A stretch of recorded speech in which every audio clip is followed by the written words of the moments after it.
हरियाणा में विधानसभा चुनावों की रणभेरी की आवाज पूरे देश भर में गूंज रही है। अब इसी क्रम में प्रधानमंत्री नरेंद्र मोदी कुरुक्षेत्र और गोहाना के बाद अब तीसरी रैली को हिसार में संबोधित करने के लिए पहुंचे। पीएम मोदी ने एक बार फिर से अपने संबोधन में कहा कि बीजेपी की तीसरी बार सरकार बनने जा रही है। पीएम मोदी ने मंच से हरियाणा में हुए विकास कार्यों का लेखा जोखा जनता के सामने रखा, तो पीएम ने हरियाणा की जनता से तीसरी बार सरकार बनाने की अपील की। साथ ही पीएम मोदी ने हरियाणा में किसानों और जवानों की खूब तारीफ की।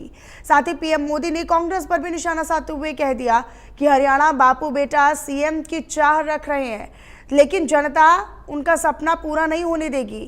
कांग्रेस को दलित विरोधी पार्टी भी पीएम मोदी ने करार दिया।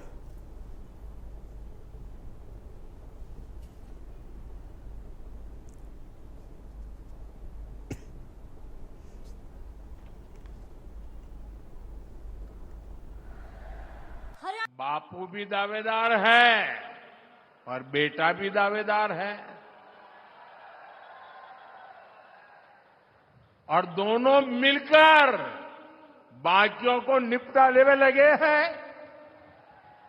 और ये सब देख करके हरियाणा के जागरूक नागरिक कांग्रेस को निपटाने में लग पड़े हैं। कुछ लोग ऐसे हैं जिन्होंने तन मन धन से दिल्ली के शाही परिवार की सेवा की है।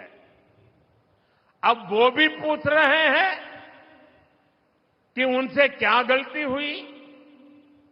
यहां कांग्रेस का हर गुट, हर सीट पर एक दूसरे को पटखनी देने में ही लगा हुआ है।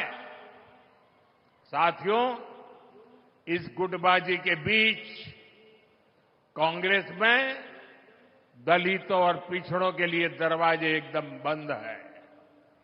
कांग्रेस जानती है कि दलित उसको वोट नहीं देता, इसलिए वो पूरे दलित समाज से नफरत करती है।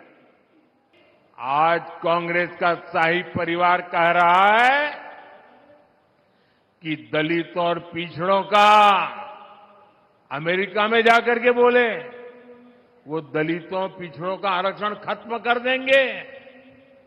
कांग्रेस ने दलितों पर जो अत्याचार किया है उसे दलित समाज कभी भी भूल नहीं सकता। इसलिए मैं हरियाणा में जहां भी गया मैंने देखा कि कांग्रेस को कोई भी घुसने नहीं देता।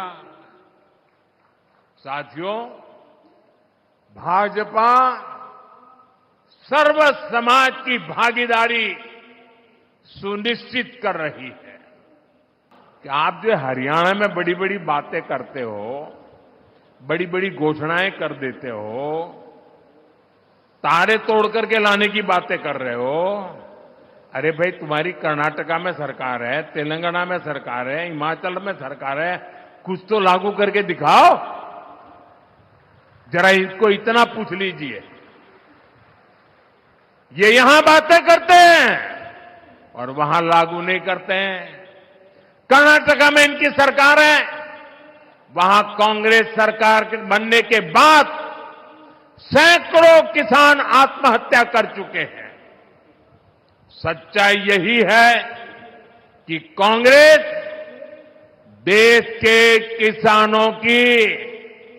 किसानों के जान की दुश्मन है। वो सिर्फ किसानों को झूठ बोल सकती है। यहां कांग्रेस ने एमएसपी पर भी आपसे सिर्फ झूठ बोला है।